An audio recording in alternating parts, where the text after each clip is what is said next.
Sallallahu ala Muhammad sallallahu alaihi wasallam. Sallallahu ala Muhammad sallallahu alaihi. Assalamualaikum warahmatullahi wabarakatuh.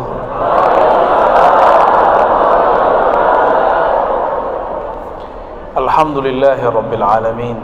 Hamdal hamidin, hamdal mustaghfirin, hamdan yuafi ni'amahu yukafi'u mazidah. Amma ba'du. Allahumma inna nas'aluka khaira hadzal yawm wa khaira fihi wa khaira ba'dah. Wa na'udzu bika min syarri hadzal yawm wa min syarri ma fihi wa min syarri ma ba'dah.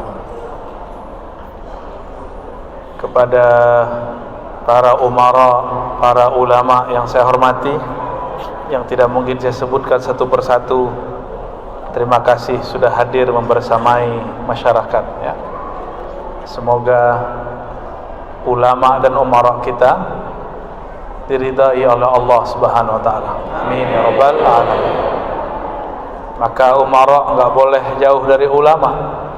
Ulama juga enggak boleh cari muka ke umara. Ya. Dulu Imam Bukhari mengatakan, "Idza ra'aita muhadditsan yatruku babal umara fattahimu." Begitu beliau riwayatkan dari guru-gurunya. Jika engkau melihat ada ahli hadis, guru ngaji suka datang yatruku babal umara, datang mendatangi tanpa diundang maksudnya, ya. Mendatangi rumah-rumah, pintu-pintu para umara, fattahimuhu, maka curigai riwayatnya, curigai ajarannya. Tapi itu dulu. Sekarang sudah banyak umara kita yang ulama. Alhamdulillah. Saya barusan dipakein kopiah ini. Ini apa nama kopiah apa namanya? Ya, untung enggak diminta akad ya. Untung enggak ijab qabul, bahaya. Kalau itu namanya apa itu? Laung. Oh, Masya Allah. Kayak zaman-zaman Laksamana di laut ya. Kabar baiknya di sini nanti jadi ibu kota ya. Siap nggak jadi ibu kota? Banyak loh ujiannya nanti. Serius. Maka untuk mempersiapkan jadi ibu kota, jangan ngandalin punya tanah, harus bisa menguasai atasnya tanah. Berarti pakai ini mah pakai ini Pak ya. Jangan di kampung gua, nggak bisa begitu. Pribumi nggak bisa. Udah banyak kota-kota orang pribuminya tersingkirkan. Kenapa? Karena mereka cuma mengandalkan ini kampung saya ya. Semoga nanti para umaranya, ulamanya mempersiapkan intelektual umat, spiritual umat, akal dan ruhani sekaligus ya. Tapi itu belum tentu juga Pak. Bisa jadi berubah. Jakarta itu kan kelap-kelip, nggak jelas kita. Nanti perubahannya sangat cepat ya. Baik, walaupun tadi sudah dibuka dengan Al-Quran, mari kita membaca kembali surah Al-Fatihah. Semoga Allah membuka akal pikiran kita semua. Al-Fatihah. A'udzubillahi bismillahirrahmanirrahim. Ar-Rahmanirrahim. Iyyaka na'budu wa shiratal ladzina an'amta 'alaihim.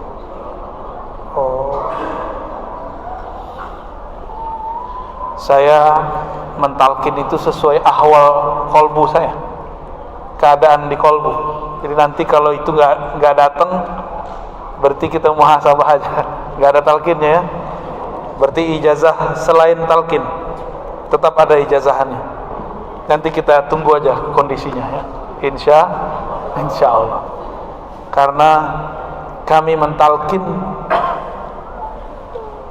nggak sembarang, jadi tergantung isyarat-isyarat ya. Terserah percaya atau tidak, tapi begitulah. Bapak Ibu yang melakukan Allah, ini sudah akhir tahun, tanggal berapa ini? 30 ya. Besok 31. Tidak terasa kita sudah bersama pandemi 2 tahun. Terasa awalnya kayaknya sulit sekali. Yang kena di Pulau Jawa, yang rame di Penajam. Ya. Benar. Yang kena di Pulau Jawa, yang pakai masker di pulau kabupaten ya, Kabupaten Penajam. Bapak Ibu yang melakukan Allah, alam itu berubah cepat, memori kita pendek, jadi kita itu gampang sekali lupa. Ada yang ingat dulu di perut ibunya? Gak ada kan? Tuh, ada yang ingat. Ada yang ingat dulu waktu lahir? Ada yang ingat dulu waktu dia masih mimi sama uminya? Gak ada. Ingat gak semua kejadian waktu kita masih balita? Waktu kita SD? Cuma beberapa. Banyak yang kita lupa. Dan itu gampang sekali melupakannya. Kenapa? Memori itu seperti file. Kalau ditumpuk, dia kemudian tidak bisa lagi diakses. Itu sebabnya Ahlul Quran ada aktivitas namanya takrir. Jadi file yang di bawah ditaruh lagi di atas.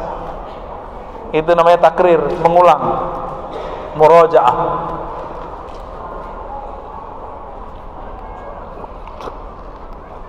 Ada yang ingat gak dulu ketemu Allah?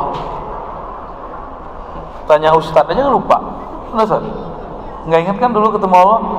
Tuh nggak ingat. Sama kita berarti. Cuma kita dikasih hadiah, dikasih pertemuan-pertemuan yang lain yang membuat kita ingat yang baru.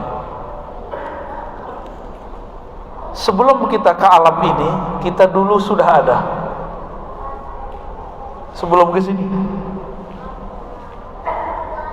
Jadi Bapak Ibu ini, kitalah yang disebut makhluk asing, alien bahasa Inggrisnya. Nabi sendiri mengatakan, kun fid dunya ghariban au abir sabil. Jadilah di dunia ghariban. Ini anak kecil dipisah, Pak. Nah, dipanggil bapaknya, panggil. Nah, dipisah nanti baru bisa diem tuh. Jangan dilarang tapi dipisah. Kun fid dunya ghariban. Jadilah di dunia gharib. Apa arti gharib? Gharib orang asing. Karena memang kita asing.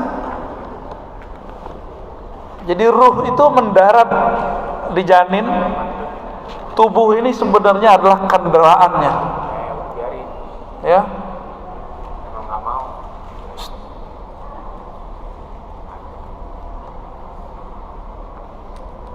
Your voice.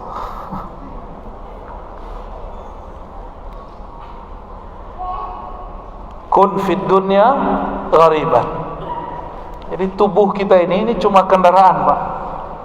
Bapak punya motor, punya sepeda, punya mobil, rusak mulu, ditinggal nggak? Bener. Kalau mobilnya rusak ditaruh di mana? Bengkel. Kalau nggak bisa jalan lagi diapain? Tinggal aja. Itu namanya meninggal. Tubuh ini mesin terhebat, pesawat terkuat. Dia bisa bertahan, lebih tahan daripada pesawat-pesawat yang ada. Itu pesawat besi, ya paling cuma 20 tahun sudah rusak. Ya, kita sudah ada yang 40 tahun, 50 tahun, 60 tahun. Ini masih kuat. Cuma udah mulai keriput ya. Udah kena gravitasi bumi. Udah mulai ada yang turun. Bener gak? Dulu sih naik ke atas, sekarang udah mulai turun. Oke. Sudah mulai sadar belum? Jadi tubuh ini kalau dia sudah rusak onderdilnya, itu ruh akan pergi. Karena ruh sedang mengendarai. Cuma sayang, kadang-kadang ruh ini tidak sadar-sadar juga. Maka Nabi mengatakan dalam sebuah hadis yang masyhur, cuma sayang tidak dibaca full, diriwayatkan oleh Imam At-Tirmizi dalam Sunan At-Tirmizi dengan kualitas hadis hasan, dari Shaddad bin Aus. Siapa nama sahabatnya? Shaddad bin Aus. Shaddad bin Aus mengatakan Nabi SAW bersabda, Al-kaisu man dana nafsah wa amila lima ba'da al-maut, wal ajiz man atba'a nafsahu hawah wa tamanna 'ala Allah. Rawahu Tirmidzi wa qala haditsun hasan. Al-kais, kais bahasa Arab artinya orang cerdas, orang pinter. Orang yang cerdas itu mandana nafsah.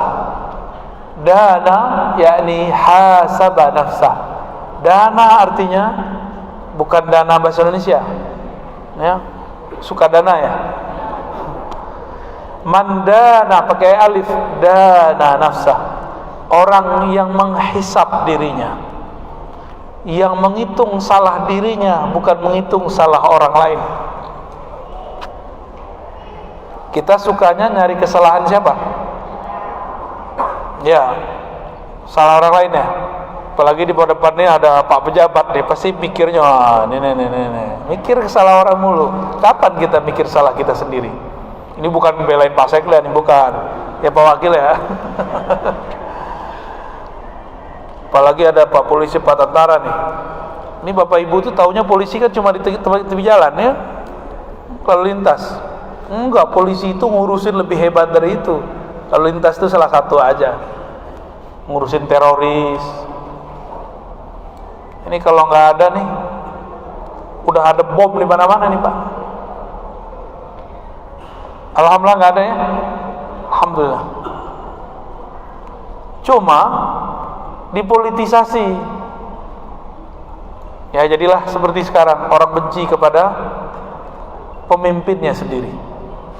Dan memang itu kabar Allah di akhir zaman, kabar Nabi Muhammad SAW. Maka kata beliau, di akhir zaman nanti jarang sekali pemimpin dicintai rakyatnya. Maka kita bisa undur kiamat. Caranya doakan pemimpin. Mau nggak ngundur kiamat? Mau cepat-cepat kiamat? Ayo kita benci aja mereka-mereka ini ya. Ya tengkar dulu kita sama mereka.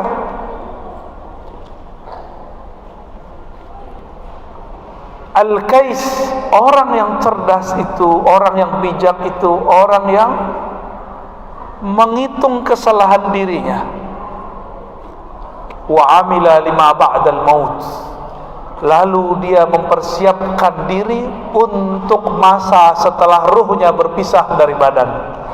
Bapak Ibu coba tanya orang yang bekerja, suaminya kah, temannya kah, bahkan diri kita sendiri, untuk apa kita bekerja? Untuk apa kita nabung? Untuk masa tua, benar?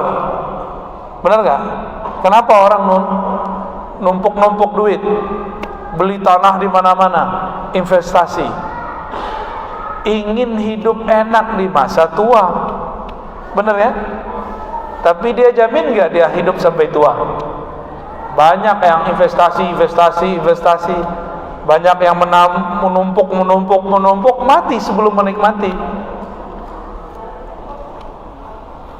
Makanya di hadis itu dikatakan orang cerdas itu bukan yang numpuk duit, bukan. Orang cerdas itu yang memanfaatkan nikmat hari ini untuk persiapan masa depan. Duit yang ditanam di tanah jadi tanah dia. Duit yang ditanam jadi bangunan jadi rongsokan dia. Jadi pesawat, mobil, jadi rongsokan semua. Tapi kalau ditanam jadi amal, jadi sedekah, jadi hadiah, maka dia naik. Pilih mana? Kalau kita ingin hidup enak di masa tua, kita nabung. Pengen hidup enak nggak di alam kubur? Beneran? Sedekah dong. Udah sedekah belum hari ini? Udah senyum belum hari ini? Tabassumuka fi wajhi akhika sadaqah. Gimana mau senyum ketutup masker? Senyummu sedekah. Kok bisa sedekah? Ternyata sedekah itu intinya bukan materi. Idkhalus surur ila ghairina. Sedekah itu intinya membuat orang senang. Senang dikasih duit kan? Senang. Senang disenyumin nggak? Kalau yang senyum genderuwo, tau nggak? Tapi kalau yang senyum mukanya masya Allah, ger-ger sendiri, pulang-pulang senyum-senyum sendiri, ketempel senyum dia ke kita. Bapak Ibu yang muliakan Allah, apabila memang ingin senang di alam kubur, coba sedekah. Tapi ada satu riwayat dari Mu'adz bin Jabal, kata beliau, ma min amalin anja min azabil qabr min dzikrillah. Tidak ada amalan yang lebih dahsyat, mampu membebaskan orang dari siksa azab kubur, melebihi zikrullah, zikir kepada Allah. Zikrullah itu jangan dibayangkan cuma baca nama subhanallah. Itu zikir, itu namanya zikrullahnya lisan. Zikirnya mulut senyum, zikirnya lidah kata-kata yang baik, zikir telinga mendengarkan yang bagus-bagus, yang merdu-merdu Al-Quran, zikirnya mata memandang kepada yang halal, zikirnya harta bersedekah. Jadi bersedekah itu dia zikir, dia berzikir. Coba rasain, kita kalau bersedekah lalu orang mengatakan semoga engkau diberkahi Allah, kita bergetar, ada rasa bergetarnya. Dulu saya dititipi oleh salah satu lembaga zakat untuk memberikan santunan satu orang aja, penggali kubur. Tahu penggali kubur? Yang bakal gali kubur kita nanti. Itu saya disuruh tolong anterin duit cuma 0,5 juta. Dikit apa banyak? Dikit. Itu bagi anak kecil sih banyak ya, tapi kalau bagi orang kiri kanan saya mah dikit ya. Itu batuk doang ya. Kiri kanan mungkin bagi mereka biasa, tapi bagi ini penggali kubur, dia tidak pernah digaji sebagai penggali kubur, cuma uang jasa, uang capek. Itu kita anterin 500.000. Apa kata dia? Semoga kamu diberkahi Allah nak, padahal bukan duit saya ya. Semoga kamu didoain rezeki, macam-macam. Itu dia doa, bulu roma saya berdiri semua, jantung saya berdebar. Ini apa yang terjadi? Inilah yang dikatakan dalam Al-Quran, inna salataka sakanul lahum. Doa orang yang sedang diberi atau panitia yang sedang mengurusi zakat untuk kepada pemberi, itu dapat menenangkan mereka. Ini nih, orang yang suka gelisah, yang gampang gundah gulana, coba amalnya suka memberi, pasti senang bar ya. Tapi senangnya tunggu dulu, senang yang mana nih? Senang dipuji apa senang yang mana? Maka dalam bersedekah, kolbu tetap harus zikrullah. Kolbunya harus zikrullah. Kalau enggak nanti dia akan terbersit ingin dipuji. Setan itu pinter Bapak Ibu. Setan itu kalau kita gampang lupa, setan susah lupa. Maka setan itu pendendam. Datang ke Nabi Musa, apa kata setan? Mus, gitu ya? Bukan mul ya? Kalau mul Pak Mulyadi ya. Mus, katanya kamu bisa ngomong sama Allah, berarti kamu temannya Allah ya, akrab ya? Kata Nabi Musa. Kalau gitu, tanyain dong, aku pengen tobat nih.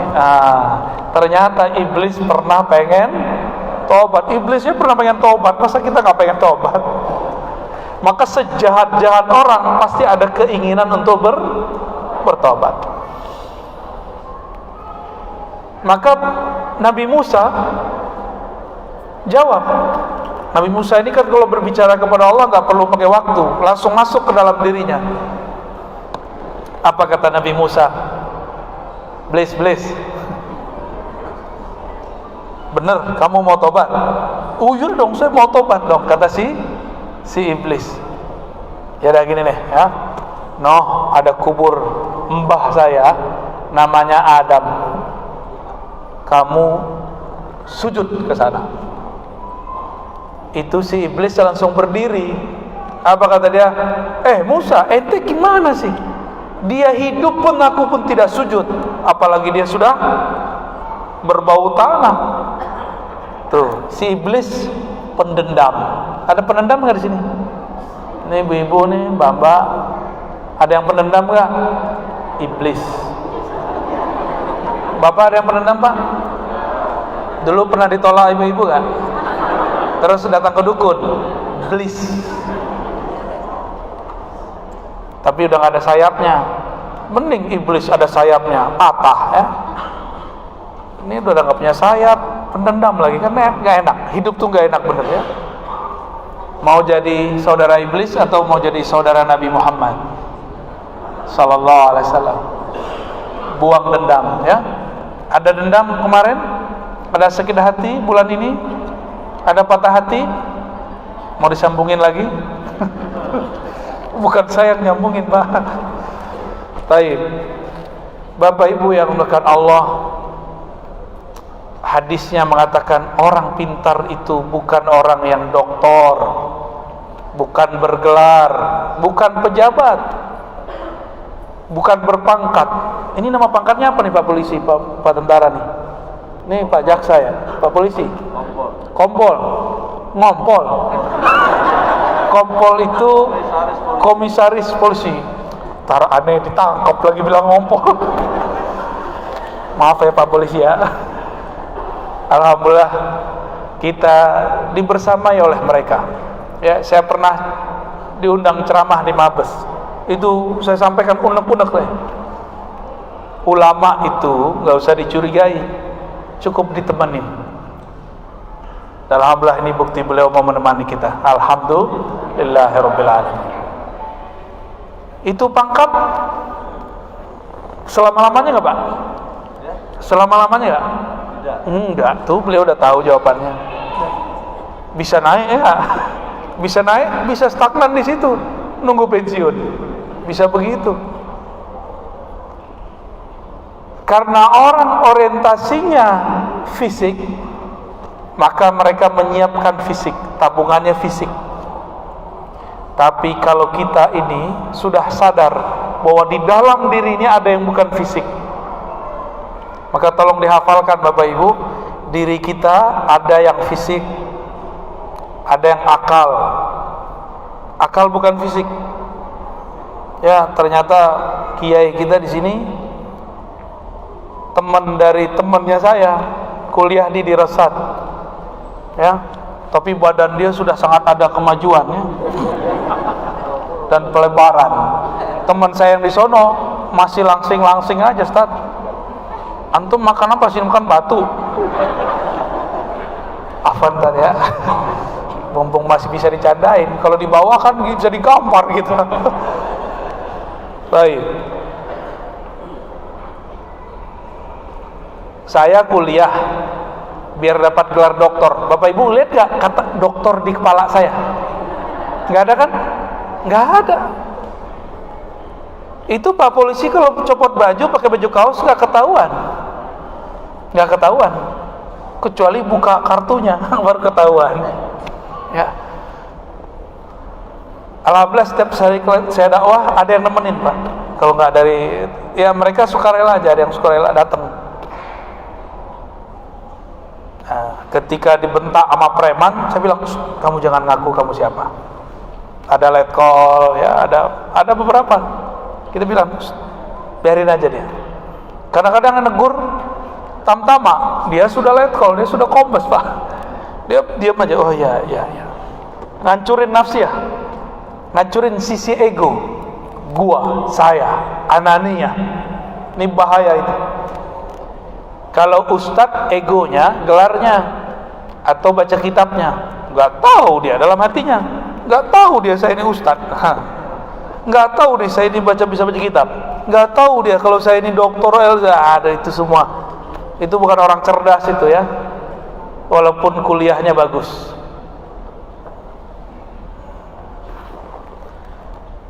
Maka kalimat berikutnya, al-ajiz, orang lemah, orang tidak cerdas itu, man atba'a nafsahu hawa, yang man atba'a nafsuhu hawa, ya, yang membiarkan dirinya mengikuti hawanya.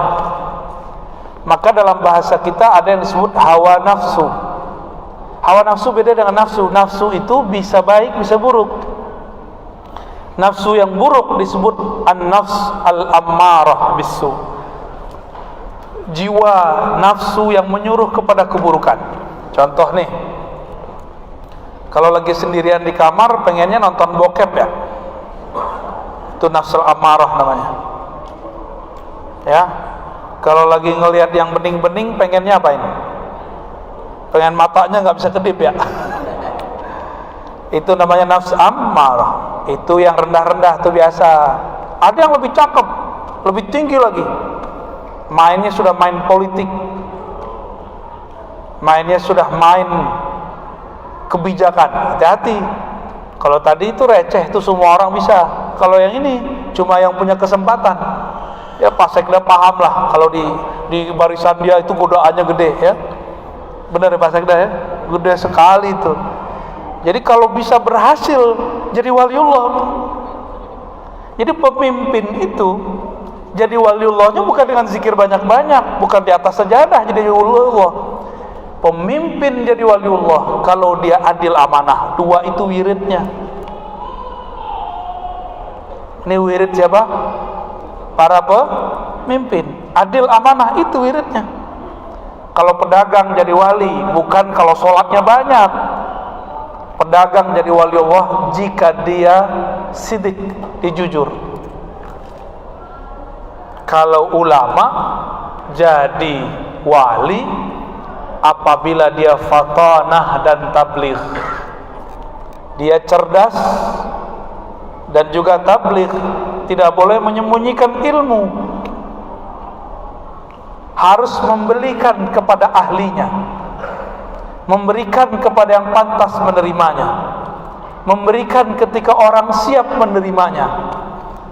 Kalau siang-siang begini itu susah orang siap menerima talqin ya, karena secara energi orang masih terikat dengan dunia.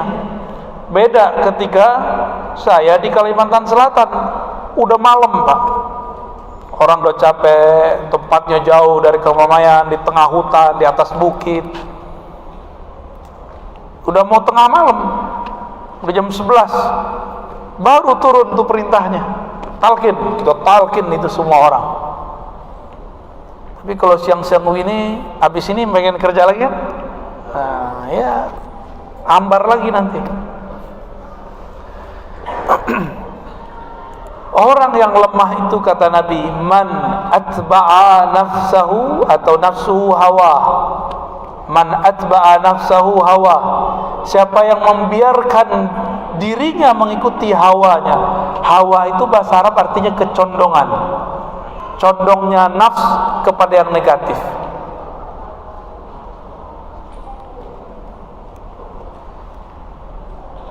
Dulu waktu masih belum nikah, punya gaji 500.000 udah seneng ya. Bener. Pas udah nikah, gaji 5 juta kayaknya belum cukup. Dapat tunjangan jadi 15 juta kayaknya belum cukup. Dapat proyek 50 juta kayaknya belum cukup. Proyek kok 50 juta, ini proyek abal-abalan nih gitu. Begitulah terus. Ternyata nggak ada namanya orang puas. Semakin keriput, semakin nggak puas. Itu begitu kita. Itu namanya hawa. Maka Nabi mengatakan al-ajiz, dia nanti jadi lemah. Orang-orang begitu akan capek. Taibah abdud dinar, sungguh lelah orang yang obsesi hidupnya mencari duit. Jujur aja Pak, Bapak ini kalau Bapak udah enak jadi kombes Pak, yang bawahan yang tiap hari ngomong siap, capek loh Pak. Hormat, capek itu, serius, capek bener itu.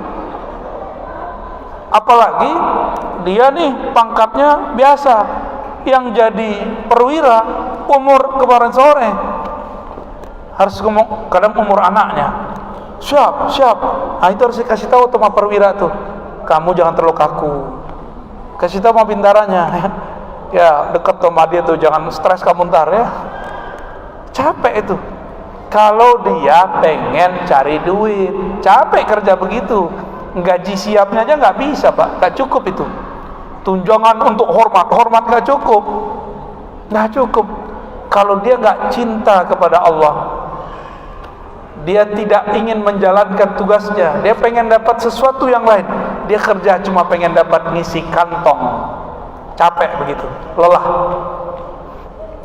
Ada orang berangkat kerja, berangkat pagi, pulang sore, bener? Capek nggak? Capek. Jadi kalau obsesi kita mencari dunia capek, maka hanya ada satu jalan. Jadikan bekerja di dunia itu nilainya akhirat. Gimana caranya? Sama seperti tadi. Jika pemimpin mau jadi wali, torikotnya bukan torikot Naqsyabandi Syazili Samani, bukan. Torikotnya apa tadi? Amanah dan adil. Tinggal dicek aja adil nggak, tinggal dicek aja amanah nggak. Oh masa lalu, ini kan ada tahun baru, bisa buat lembaran baru, nggak usah khawatir ya. Sebelumnya saya bisa pernah makan duit subhan, duit samar, ke depan kan bisa diperbaiki. Kalau jangankan duit yang gak jelas, dulu di masa Rasulullah, orang yang sudah lama hidup makan riba lalu tobat, kata Allah, falahu ma salaf ya, bagi dia apa yang telah berlalu biarin. Syukur-syukur gak ditembak sama KPK.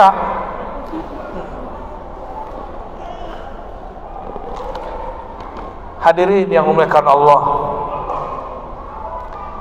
dalam satu riwayat dalam menjelaskan hadis ini, Umar kemudian berkata, hasibu qabla an tuhasabu wa tazayyanu lil 'aradil akbar. Kata Sayyidina Umar, hasibu, hisablah dirimu sebelum engkau dihisab. Di riwayat lain ada tambahan, mutu qabla an tamutu, matikanlah dirimu sebelum mati. Maksudnya apa? Ini kita nih kerja, sebelum kita diaudit, kita audit dulu kerjaan kita. Ada nggak yang masalah, kita benerin dulu sebelum kita benar-benar diaudit. Kalau di dunia orang takut kepada, kalau orang pemerintahan BPK ya, BPK, KPK, yang penting nggak tambah i belakangnya, BPKI. Itu yang kita takutin. Kalau anak sekolah nulis diperiksa sama gurunya, itu menakutkan. Kalau kita keluar negeri diperiksa identitas kita, itu saat-saat menegangkan. Ya, yang sudah pernah keluar negeri sendiri-sendiri Pak, kalau keluar negerinya bukan bareng-bareng. Kalau pergi umroh kan bareng-bareng, ada yang ngurusin. Wah, kalau sendiri-sendiri deg-degan. Saya ini kan kata orang ustadz. Ya Bapak Ibu bilang saya ustadz kan? Buya lagi nyebutnya. Itu kalau udah di imigrasi saya deg-degan itu. Wah, ditahan gak ya gitu. Suatu kali saya ke Perancis, pakai baju batik Pak. Wah, ini saktinya baju batik. Cuma sayang selama pandemi baju batik kita udah karatan Pak. Jadi yang karatan bukan hanya besi, baju batik nggak dipakai-pakai. Waktu itu di belakang saya, di depan saya itu banyak orang-orang Afrika pakai apa namanya, kayak orang-orang keren lah, eksekutif muda, jas, bajunya rapi, sepatunya masya Allah. Kita pakai sepatu 100 ribuan, dia rapi sekali. Tapi orang Afrika, orang Arab diperiksanya lama, walaupun bajunya rapi. Itu orang mengira kalau pakai baju rapi nggak bakal dituduh imigran, tapi dituduh kan muka nggak bohong. Mau dipoles apa aja muka dia kan begitu. Saya pakai baju batik, saya masih ingat warnanya warna begitu tuh. Nah, warna dia nih, yang ngomong tadi nggak boleh itu ya. Begitu warnanya dulu, tapi pendek. Nyampe di imigrasi malah disapa, apa kabar? Oh, kita kaget. Baik. Nggak diperiksa Pak, paspor nggak ditanya, langsung. Diam-diam saya tanya, itu orang siapa? Ternyata istrinya orang Jawa. Orang Prancis itu. Oh begitu kalau kita punya sahabat saudara, ya. Kalau kita ini punya kenalan atau punya saudara di alam sana, Bapak enak. Pas nyampe di imigrasi Mungkar Nakir dia bilang, oh kamu jalan-jalan terus. Tapi kalau nggak kenal, dia bilang, kamu siapa? Ditanya persis semua. Identitasnya siapa? Nama kamu siapa? Kamu bapaknya siapa? Dulu ngaji sama siapa? Itu baju, itu bahan dari mana? Jadi baju kita ini Pak, ini ditanam banyak ini. Nih baju antum ditanya semua nih. Ditanya semua itu Pak, nggak ada yang nggak ditanya. Dan pertanyaan satu baju lamanya bukan main. Jadi jangan macam-macam sama fulus. Hantunya besar itu. Belum Mungkar Nakir yang nanya, baru asisten Mungkar Nakir tuh yang nanya. Jadi sebelum masuk ke pertanyaan Mungkar Nakir, siapa Robmu, siapa Tuhanmu, kita diperiksa dulu di imigrasi depan. Imigrasi barzakh. Ulamanya bukan main, ya. Itu handphone Pak, ditanya semua, kamu dulu ngelihat itu jam sekian ya. Kamu telepon dia dulu ya, kamu dulu selingkuh ya, lengkap semua Pak. Kan sudah dihapus sama kita, kan nama dia nggak dihapus. Gimana? Mau? Kalau nggak punya orang dalam,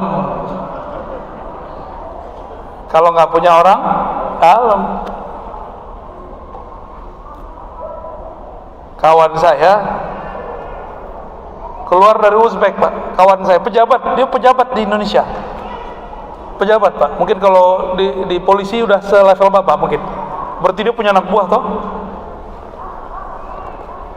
Ini Bapak kalau nggak pakai baju biasa seperti rakyat jelata dia, ya kalau udah pakai baju biasa. Pulang kami dari Uzbek, dia pakai kopiah kupluk, tapi kupluk kayak antum itu tuh. Itu persis kayak gitu. Orang Uzbek taunya kopiah begitu, kopiah Afghanistan. Orang Afghanistan kalau pakai serban, dalamnya begitu. Uzbek sedang trauma dengan perang orang Afghanistan. Itu teman saya ditahan Pak. Yang nahan sih mbak-mbak cantik, tapi setelah ditahan dicuekin aja, dibiarin, jadi tahan aja, nunggu syafaat. Udah 2 jam kita nunggu, akhirnya kita inisiatif, ini kenapa nih teman kita ditahan?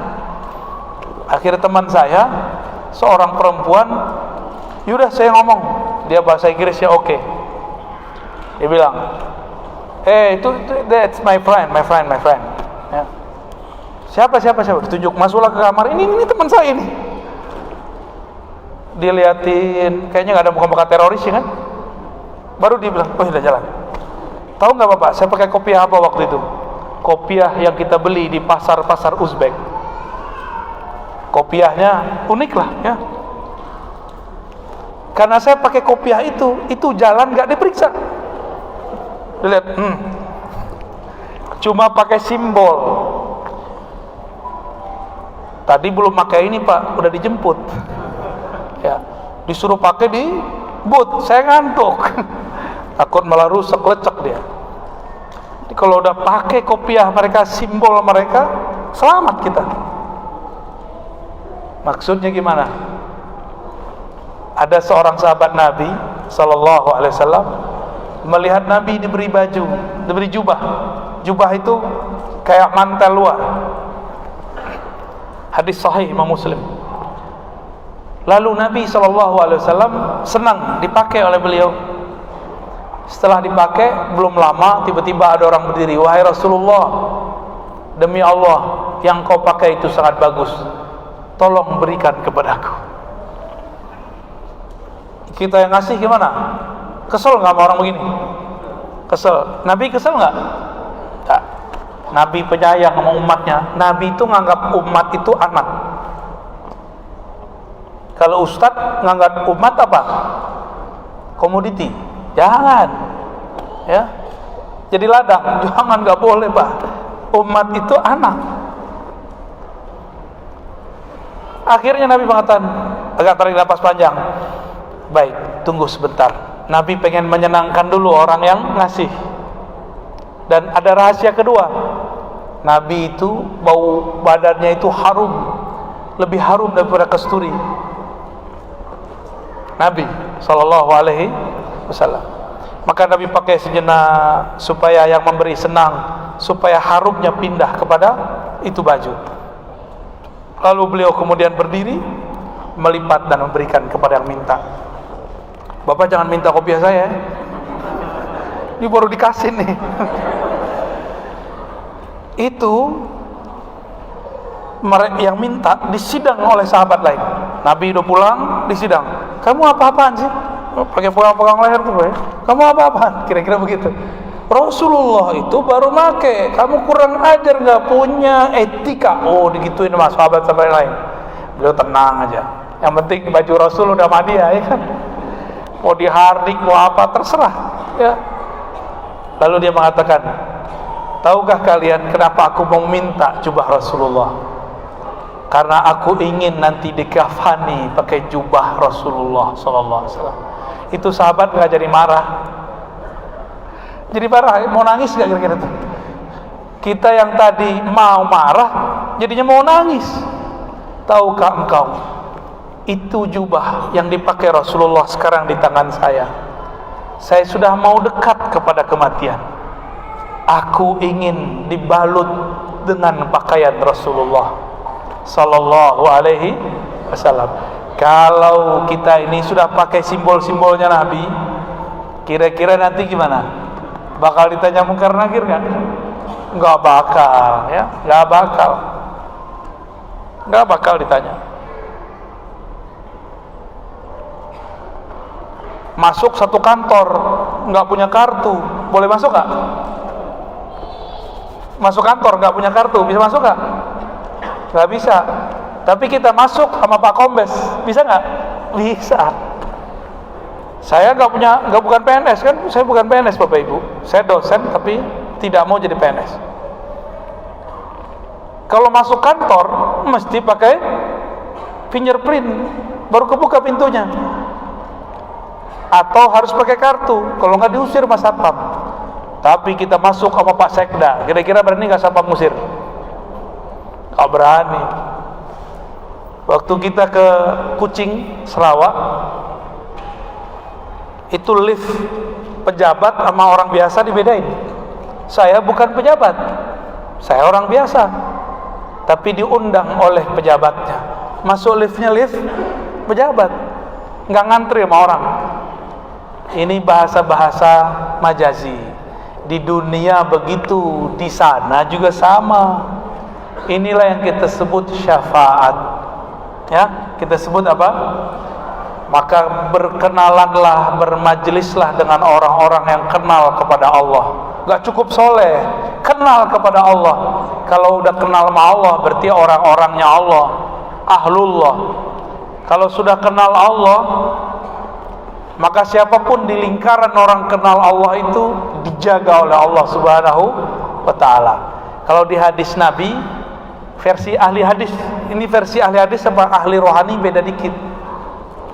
Kalau versi ahli hadis, 70 alfan min ummati yadkhuluna al-jannah bighairi hisabin wala adab. Hadis Bukhari. Ada 70.000 umatku yang masuk surga tanpa hisab dan azab. Saya yakin muka-muka kayak kita ini nggak ada yang masuk ini, ya. Nggak ada Pak, nggak masuk, satu pun nggak ada. Serius. Apalagi yang di depan-depan saya ini nggak ada. Bukan nafsu semua. Termasuk saya, Pak. Kita nggak ada yang pantas jadi 70.000 itu. Sahabat Nabi 124.000 udah nggak masuk semua. Berarti kalau dari kalangan sahabat ada 70.000 tanpa dihisap, sisanya mana? Sisanya dihisap.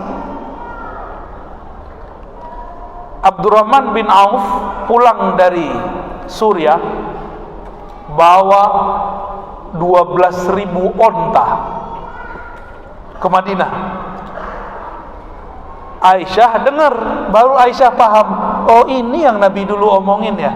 Kata Nabi dulu waktu hidup, itu Ibnu Auf saya lihat di akhirat ngesot. Tahu ngesot, Pak?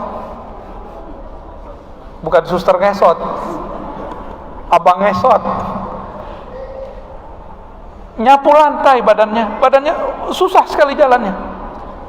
Bahkan yamshi ala sadri, dia jalan itu pakai dadanya. Disampaikanlah oleh murid Aisyah kepada Abdurrahman bin Auf. Apa kata Abdurrahman bin Auf? Kalau begitu semua yang aku bawa dari Syam 12.000, di riwayat Abu Nuaim 10.000, di riwayat lain ada yang berkurang, ada yang bertambah, saya sedekahkan ke Baitul Mal. Dulu begitu beliau. Terus yang dilihat Nabi berubah gak? Berubah, karena takdir orang itu ada banyak cabangnya. Jadi takdir kita ini banyak cabangnya, Bang. Ini kalau para pejabat ini ada takdirnya minimal ada 2. Pensiun dengan bahagia atau masuk penjara. 2 aja.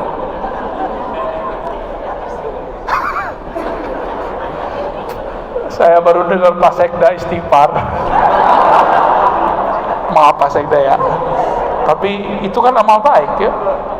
Bisa bikin Pak Sekda istighfar kan canggih tuh.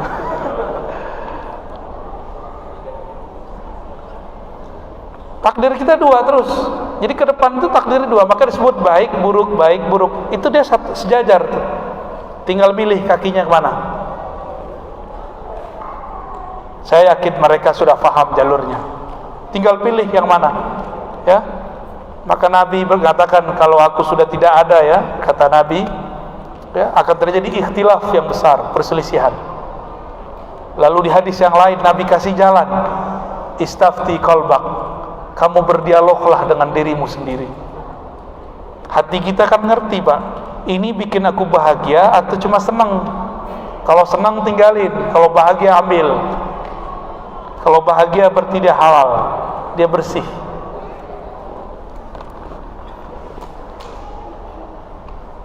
Sayyidina Umar mengatakan tadi apa? Hasibu qabla an tuhasabu.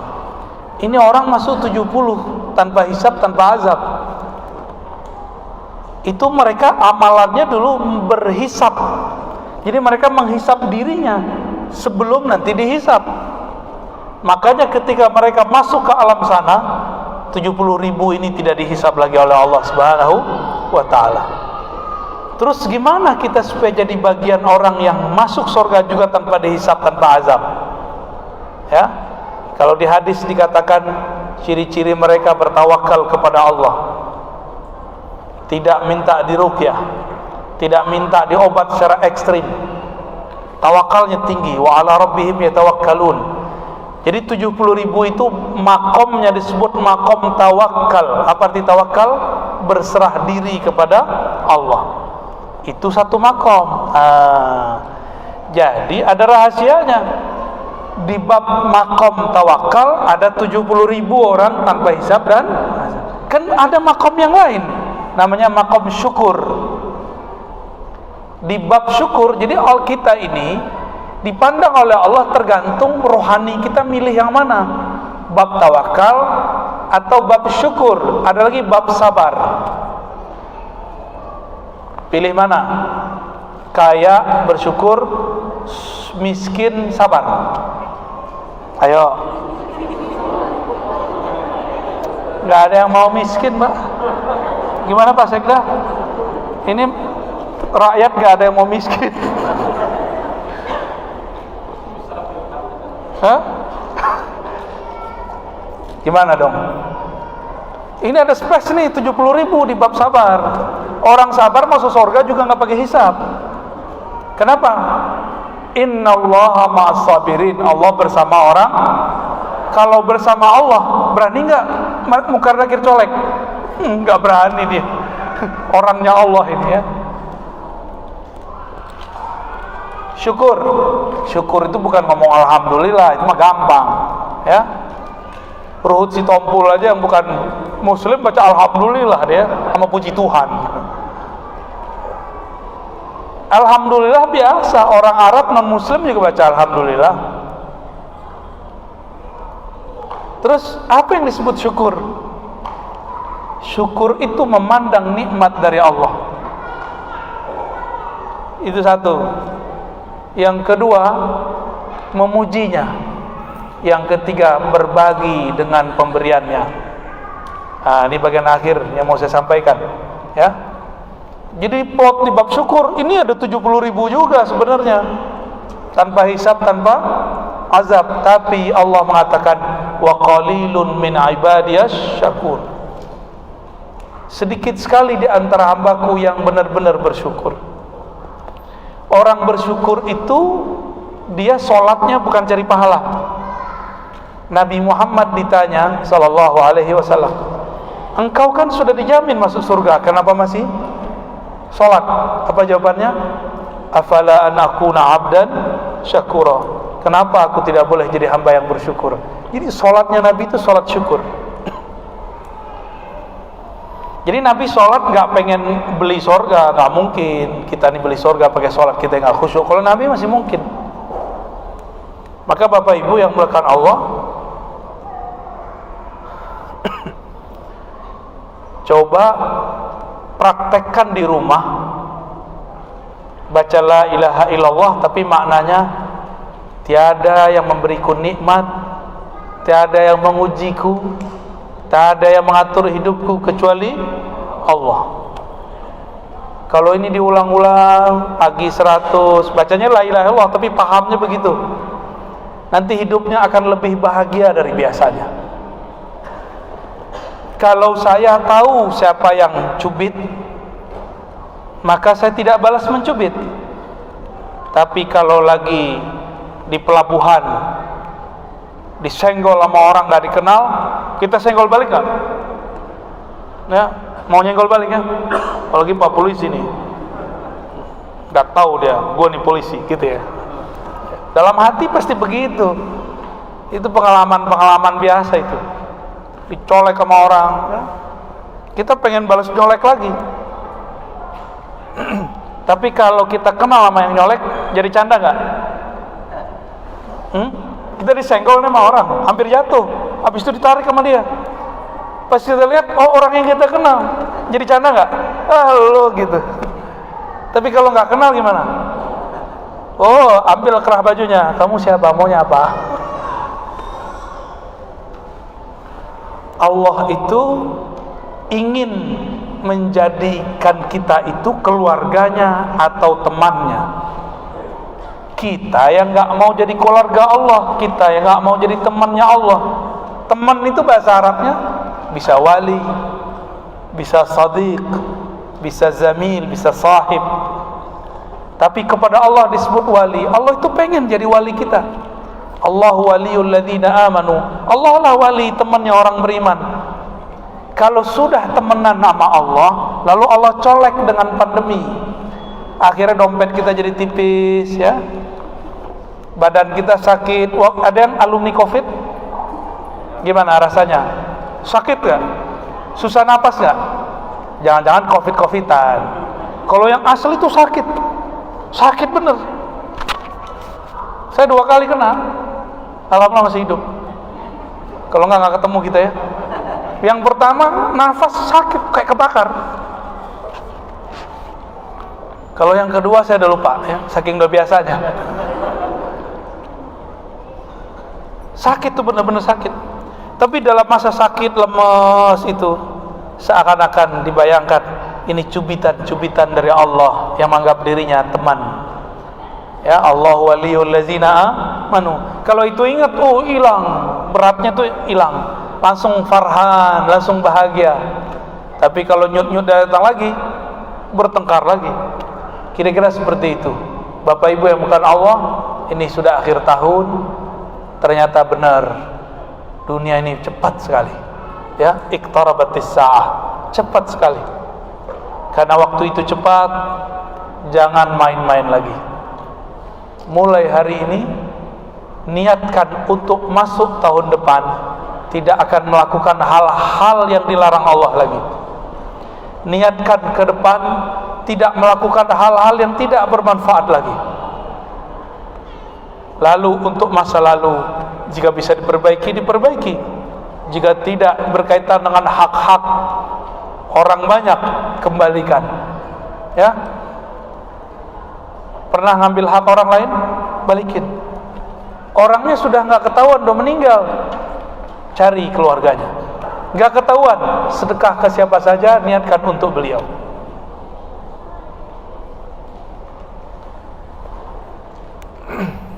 Inilah lebih kurang yang dapat saya sampaikan mengenai refleksi akhir tahun. Berhisaplah kamu sebelum engkau dihisap. Maka orang-orang yang menghisap dirinya, sering mengukur dirinya di dunia, kata Sayyidina Umar, nanti di akhirat yakhifullahu alaih, Allah akan meringankan hisapnya. Bapak Ibu, seperti yang saya sebutkan tadi, isyaratnya memang tidak ada, tapi saya kasih oleh-oleh zikir, mau? Tapi bukan talqin, hanya ijazah zikir. Ada satu zikir, saya menyebutnya, mungkin sudah ada yang menonton, yang merekamnya, disebut maqalidus samawati wal ard, zikir buhul langit dan bumi. Selama masih ada orang berzikir begini, maka tidak akan ada kiamat di muka bumi. Diambil dari ayat surat Asy-Syura, lahu maqalidus samawati wal ard, miliknya lah buhul-buhul langit dan bumi. Ternyata penjelasannya, setiap langit dan bumi itu ada malaikat-malaikat yang memikulnya. Malaikat ini tidak sanggup memikul langit dan bumi kecuali dia punya zikir. Inilah zikir yang mau saya turunkan. Zikirnya sudah Bapak Ibu tahu semua, cuma mungkin kaifiatnya belum dapat. Caranya pertama istighfar. Caranya pertama syahadat. Kenapa syahadat? Barangkali kita pernah kufur secara batin, pernah syirik secara rohani. Maka setiap kali zikir wajib syahadat ulang, supaya zikir kita diterima di sisi Allah Subhanahu wa ta'ala. Kemudian yang kedua istighfar. Cukup 7 kali, ya. Baca Al-Fatihah, kirim untuk Nabi sallallahu alaihi wasallam dan guru yang mengajarkan. Berikut sholawat, ya, kalau sempat. Lalu baru masuk ke zikirnya. Zikir yang sudah kita hafal, subhanallah 100 kali. Bukan dibaca subhanallah, bukan, satu-satu, subhanallah, subhanallah. Karena satu malaikat, jadi ibarat begini, di setiap tiang ada malaikat. Itu tiang ada malaikat, malaikat bisa memikul yang ada di atasnya. Itu karena dia punya zikir yang diberikan oleh Allah. Satu malaikat zikirnya cuma satu aja, subhanallah, subhanallah, sampai kiamat. Si malaikat tetap zikir kalau di bumi ada orang yang berzikir. Jadi kita kayak nemenin mereka zikir. Kita temenin mereka zikir.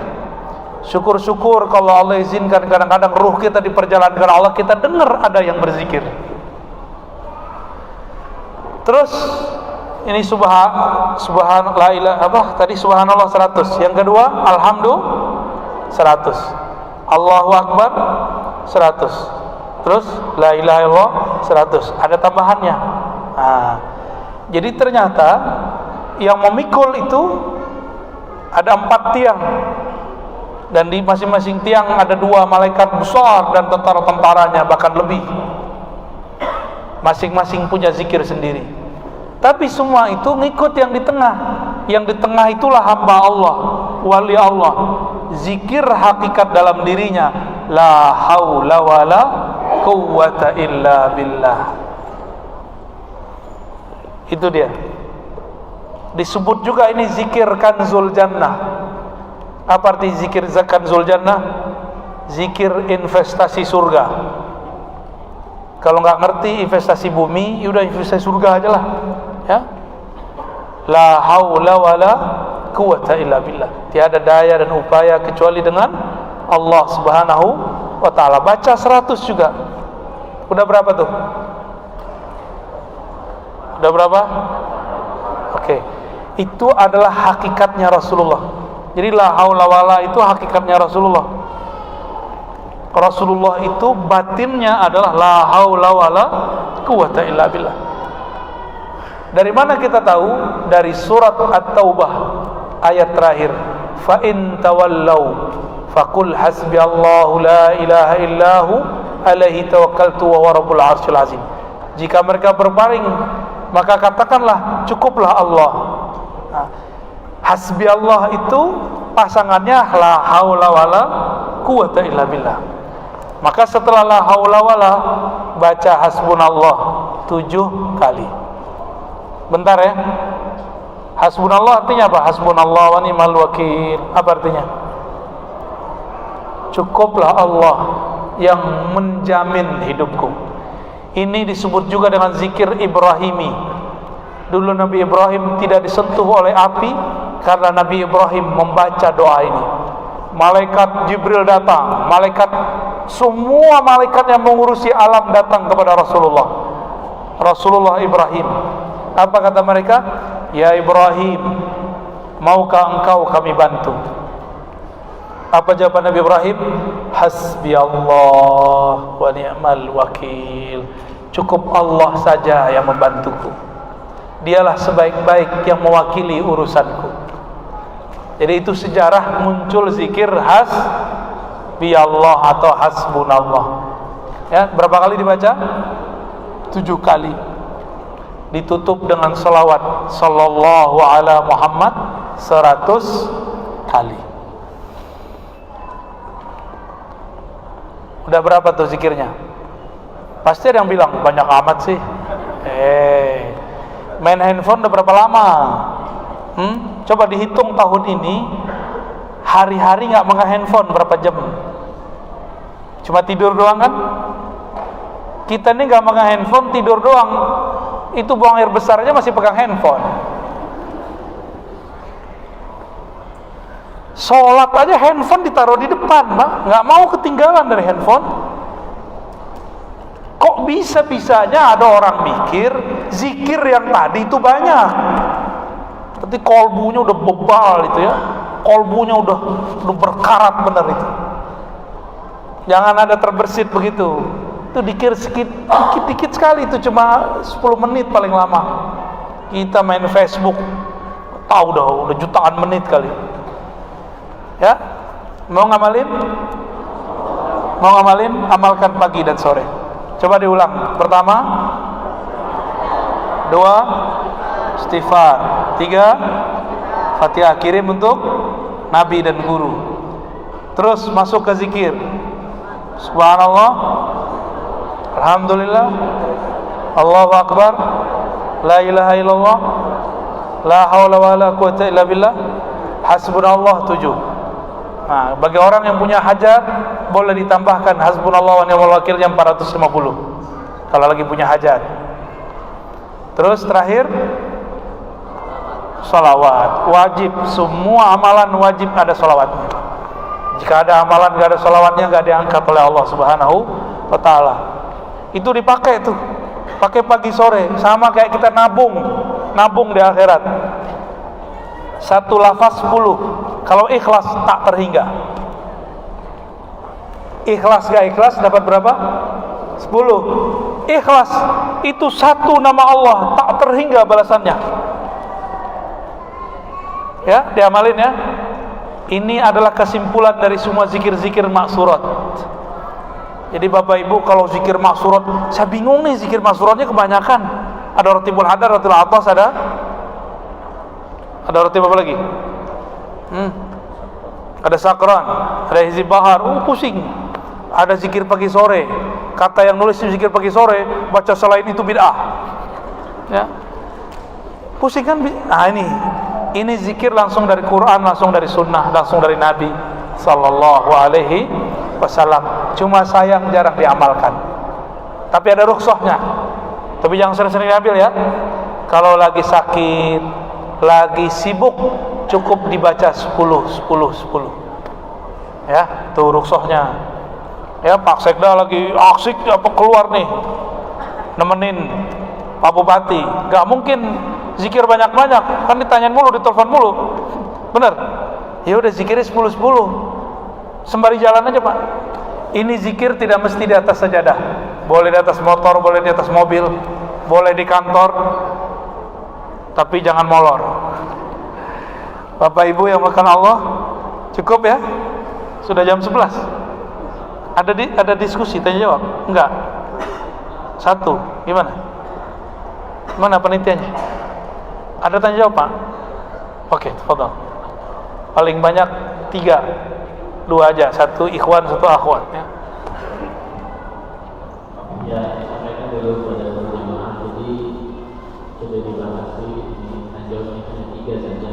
Mungkin dikeluarkan dari bapak-bapak, ibu-ibu, dan anak-anak itu saja. Ya, masuk. Satu sudah Pak. Ini dari ibu-ibu. Dari ibu-ibu. Alhamdulillah, syukur. Ada ya? Dari ibu-ibu. Nah, dari Al-Ustaz Pak yang mau menjawab. Ya silakan Pak. Masuk.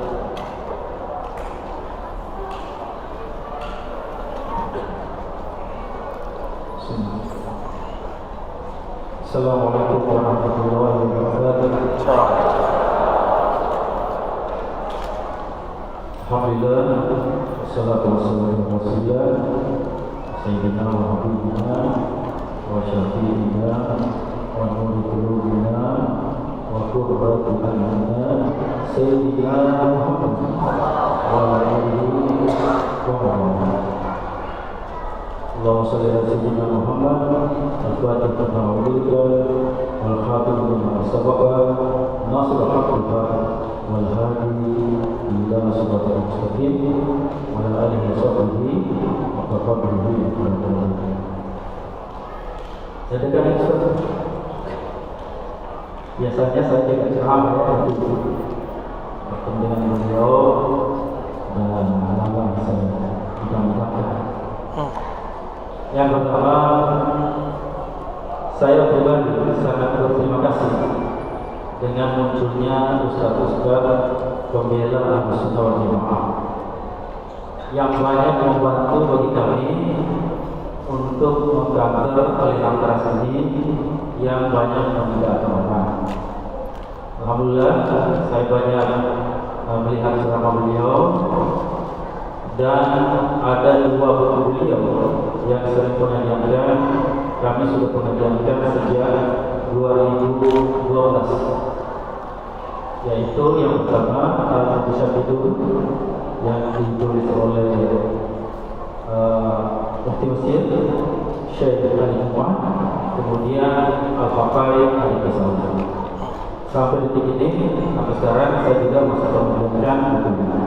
Jadi saya sangat berterima kasih kepada guru kita Buya Razi telah dipilih oleh Allah untuk membela Ahlus Sunnah wal Jamaah. Kemudian yang kedua, posisi saya sekarang lagi menulis buku. Jadi saya menafsirkan Al-Quran ke dalam 3 bahasa. 3 bahasa, bahasa Bugis, bahasa Latin dan bahasa Indonesia. Kemudian saya sudah terjemahkan kitab Al-Zaji ke dalam 3 bahasa juga. Jadi saya sangat ingin sekali untuk menghadiahkan buku kepada beliau. Dan momen ini saya sangat berharap untuk diberikan kesempatan menyerahkan langsung 1 menit saja. Silakan. Ada sesuatu pertanyaannya dan nanti saya cuma ini menerangkan buku. Oke.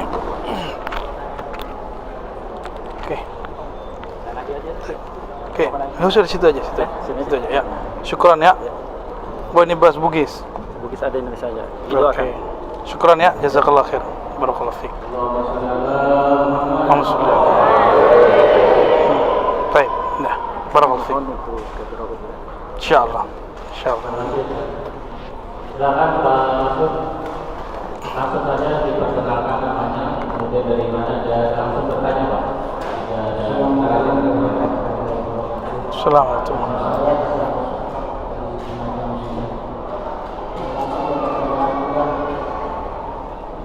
Setelah kita memasuki alam roh dan berkomunikasi secara waktu jabatan dan makhluk, dan alhamdulillah setelah kita memasuki waktu jabatan dan makhluk, apakah kita sudah termasuk golongan yang 70 itu ketika kita bisa melakukan ini juga? Dan yang menjadi pertanyaan, di alam manakah kurang tidak mungkin di alam Jawa sana ada kurang tidak untuk pemberian sebuah nama bagian dia, yang mana kita ketahui bahwa Bapak Nurul ini adalah Muhammad dan ibunya adalah Ahmad. Sedangkan kita sendiri ini jiwa, roh, dan itu yang bisa. Berarti kita harus punya nama sebagai kata benar. Yang bagaimana menjelaskan tadi kalau nama itu disebut, ya kita khusus saja awal pertanyaan sini ya maksudnya itu aja. Terus yang kedua, apa perbedaan antara ilmu ma'rifat dengan ilmu kebatinan? Ilmu apa? Ilmu ma'rifat dengan ilmu kebatinan. Baik, oke. Sehubungan dengan apa yang selalu dibahas bahwa Imam Mahdi sudah mulai menampakkan diri-dirinya. Dia punya ilmu sakti. Sedangkan ilmu sakti itu kemungkinan dapat diperoleh dengan ilmu kebatinan. Sedangkan ilmu ma'rifat ya untuk mengenal Allah Subhanahu wa Ta'ala.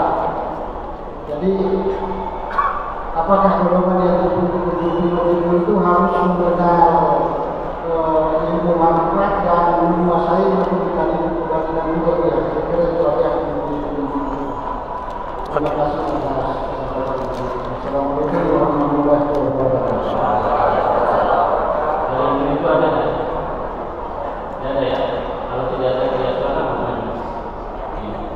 Depan Bu, pertanyaan jelas.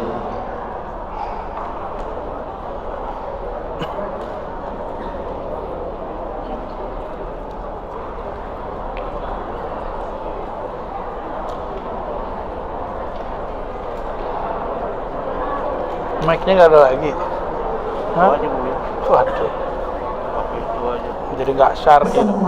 Seharusnya ada satu di sini. Terima kasih kesempatan yang diberikan kepada saya. Mungkin saya poin aja, Ustaz. Ini mungkin kesempatan yang besar yang akan kami tanyain.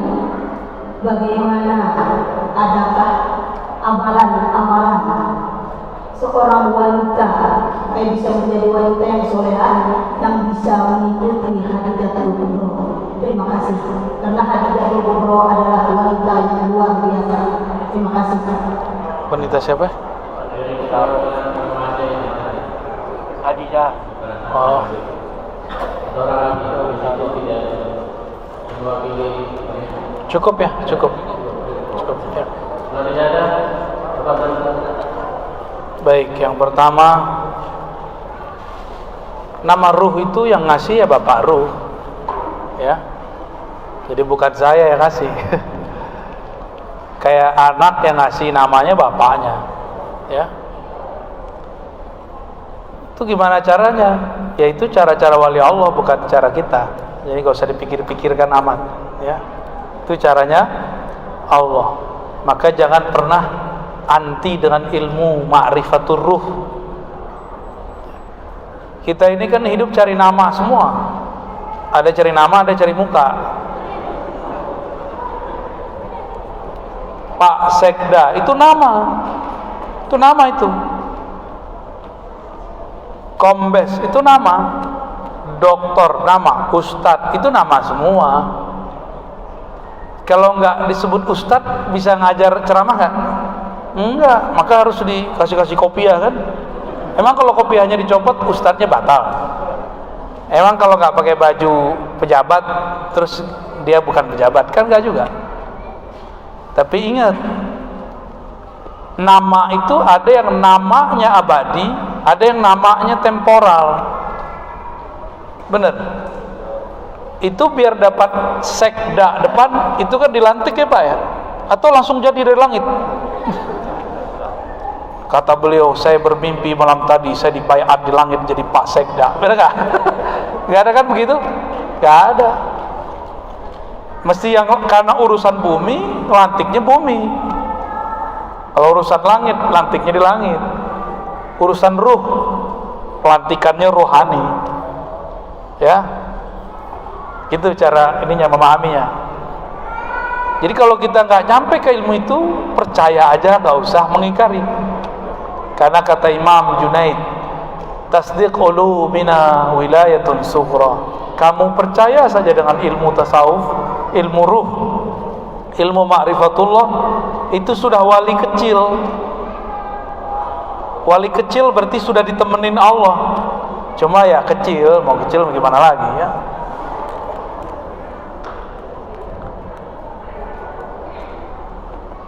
Jadi kita ini sekarang kalau di alam ini namanya alam nyata, al-mulk. Ada alam malaikat, malakut, ada alam jabarut, terus ada. Gak mungkin masuk ke sana kalau nggak punya nama-nama di situ.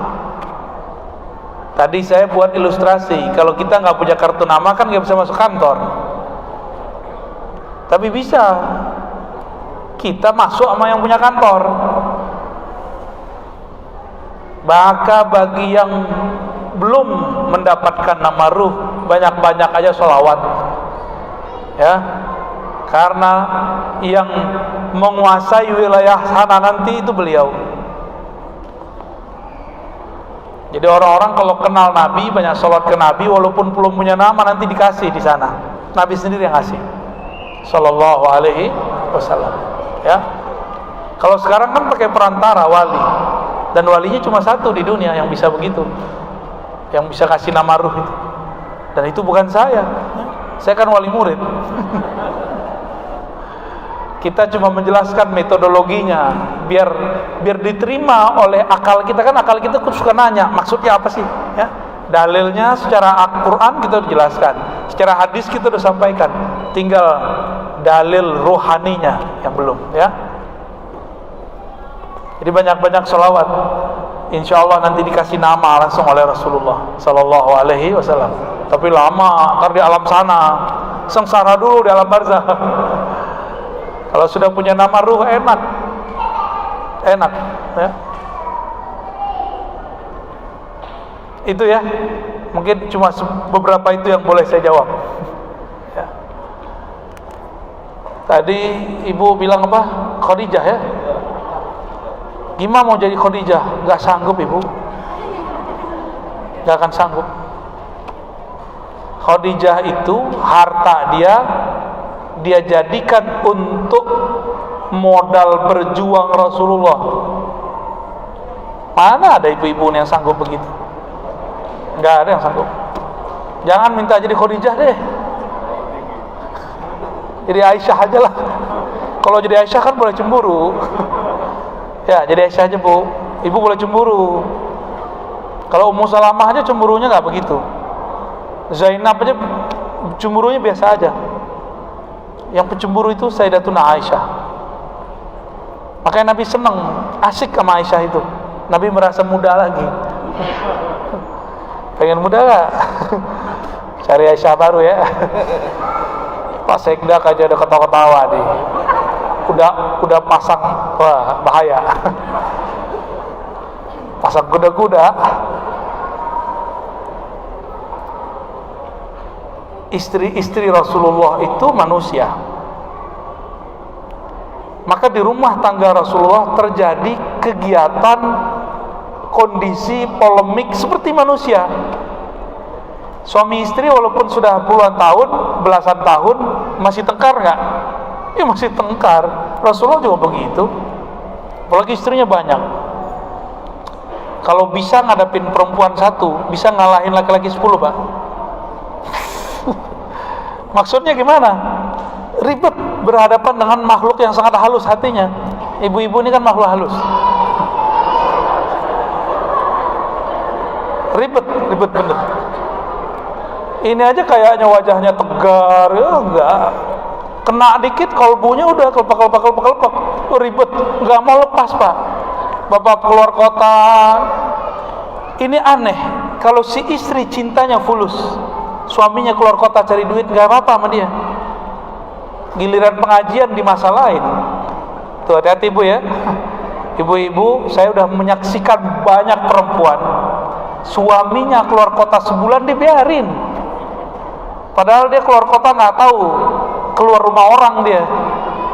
Ya, punya lagi di sono. Dicuekin aja. Tapi giliran suaminya ikut taklim, pulang jam 12 malam diomelin. Kamu nih jarang di rumah. Jangan gitulah ya. Pengen suaminya nongkrong di majelis atau nongkrong di kafe? Beneran? Please biarin suaminya ngaji ya. Pak polisi ini kita udah tahan nih, anak buahnya bapak nih kita udah tahan nih dari kemarin, nemenin kita terus. Untung pulang nggak kemarin? Ini yang khidmat sama kita. Kadang seminggu nggak pulang ya. Kadang 5 hari. Udah biasa. Walaupun pulang-pulang diomelin juga ya. Alhamdulillah saya udah ngelewatin itu, Pak. Oh, dulu berat. Dulu kita keluar penelitian, kalau di kampus kan penelitian dibiarin karena pulang bawa duit. Tapi pas kita ngaji dimasalahin, kamu nih ninggalin aku mulu. Manja sih, cuma nyebelin. Jadi kalau suami suka majelis, ibu kasih kebebasan ya. Kata ibu-ibu satu lagi, ntar majelisnya majelis ta'adud. Tau gak majelis ta'adud? Itu rahasia dah ya. Baik. Jadi yang ditiru itu pengorbanan semangat Khadijah, boleh.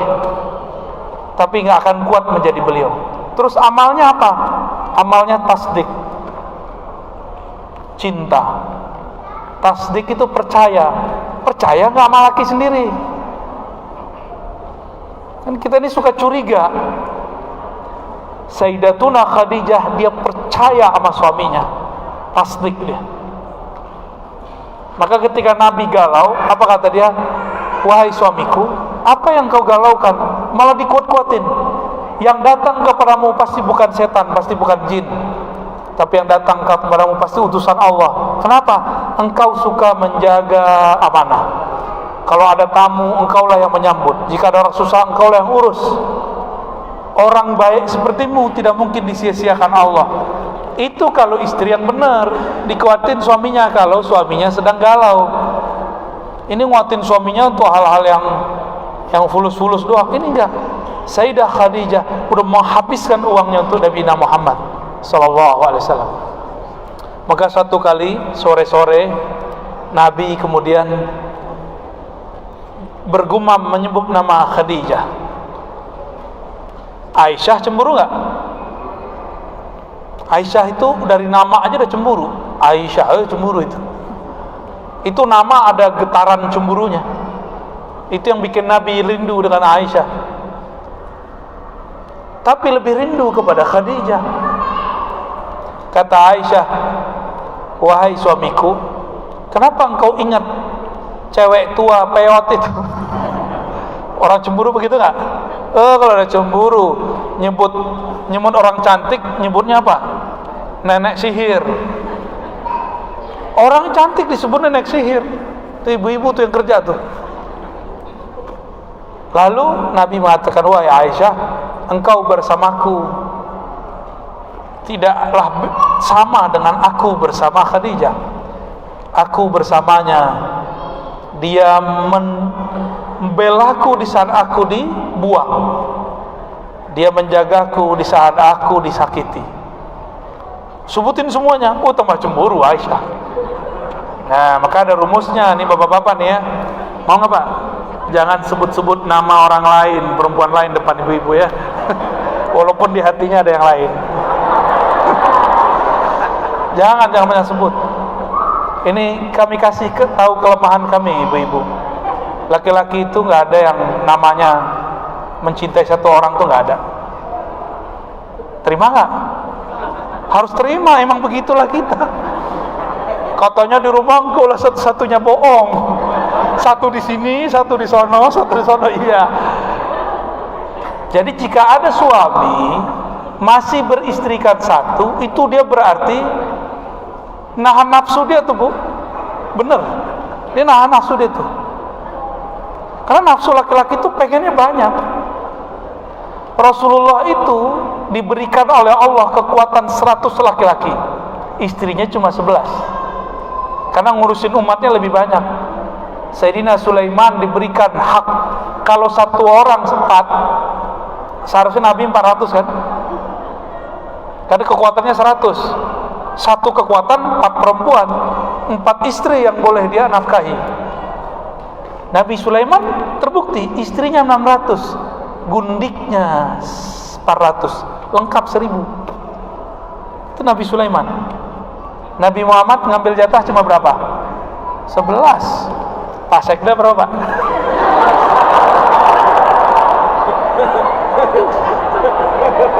Sekarang doang bisa candain, nanti udah gak bisa canda saya. Bapak Ibu yang mulakan Allah, dulu di zaman Rasulullah, habis ini kabur kayaknya nih. Maaf Pak Ustadz, ada tugas. Di zaman Rasulullah, Sayyidina Anas mengatakan, akramuna aktsaruhum azwaja. Orang paling keren, paling top di zaman kami, cowok yang banyak bini. Di zaman Anas bin Malik. Kalau sekarang kan beda. Sekarang tergantung, itu pilihan hidup ya. Jadi laki-laki kalau dia sudah memilih satu, ibu jangan kemudian kata-katain lagi ya. Sebenarnya suami-suami itu bukan satu itu karena setia, karena takut. Betul Pak Komes ya? Jadi suami itu satu doang, itu bukan karena dia setia, dia takut dia sama ibu. Atau takut jabatannya copot, mungkin kode etik jabatan, ya kan? Makanya nggak enak jadi PNS. Mau nikah sidang dulu. Allahumma sholli ala sayyidina Muhammad. Mohon maaf ya Bapak ya, saya candanya mungkin berlebihan. Saya harus menghisap diri saya sendiri juga ya. Bapak Ibu yang melakukan Allah, menjadi orang baik itu nggak usah ribet. Mulailah dari dialog dengan diri. Amalkan apa yang didengar walaupun sedikit, lalu istiqomahkan. Ini nih zikir pagi, start sore kan udah mulai bisa zikir. Besok zikir lagi. Begitu terus, jadikan habit. Ketinggalan ganti di waktu lain. Kalau sudah begitu, baru disebut sebagai Abdullah, hamba Allah. Kenapa kita bisa istiqomah kerja tapi tidak bisa istiqomah berzikir? Semoga yang hadir, yang ikut berjuang, yang ikut membuat acara ini, Allah berkahi semua. Amin ya rabbal alamin. Untuk kita semua yang hadir, mari kita saling berkirim Al-Fatihah. A'udzubillahi bismillah.